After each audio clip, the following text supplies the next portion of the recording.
சில நேரத்தில் உங்க ஆவிக்குரிய வாழ்க்கையில சில பாவத்தை விட முடியாது. சில காரியங்களை தடுமாறுவீங்க.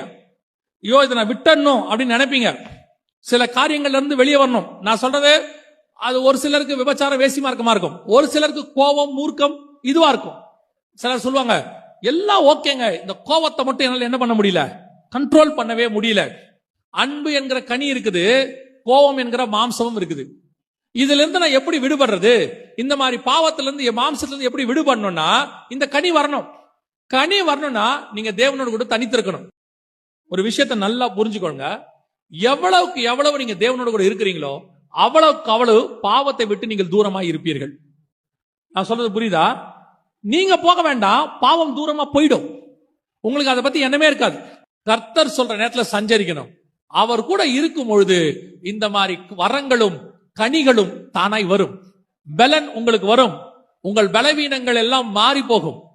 சில நேரத்தில் நீங்க யோசிக்கிறீங்க தெரியுமா, இதுல இருந்து எப்படி விடுதலை ஆகிறது, இதுல இருந்து எப்படி நம்ம மேற்கொள்றது, இந்த பாவத்துல இருந்து நான் எப்படி வெளியே வரணும், இப்படிலாம் யோசிக்கிறீங்கல்ல.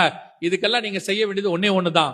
நீங்கள் தேவனோடு கூட இருங்கள், ஆட்டோமேட்டிக்கா இதெல்லாம் தானாய் போகும். கொஞ்சம் பேர் ஒவ்வொரு பாவத்தையா தனித்தனியா விரட்டிக்கிட்டு இருப்பாங்க.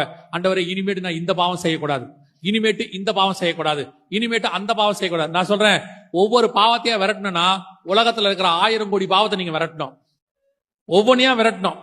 அதுக்கு பதிலா ரொம்ப ஈஸியான ஒரு வேலை, ஆண்டவரோட கூட சஞ்சரிக்க ஆரம்பிங்க. இது அத்தனையும் தானாய் விலகி போகும்.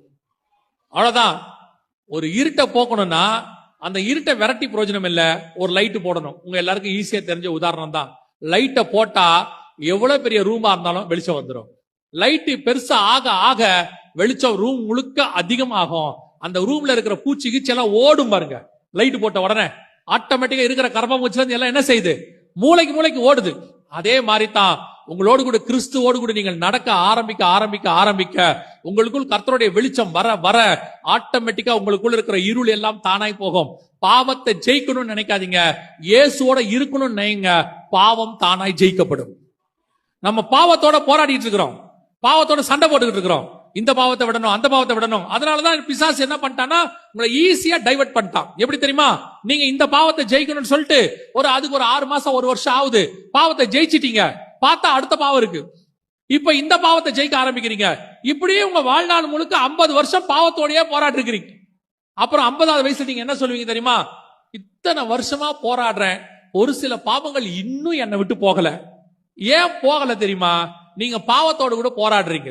அதுக்கு பதிலாக பாவத்தோட போராடுறதை விட்டுட்டு தேவனோடு கூட சஞ்சரிக்க ஆரம்பிங்க.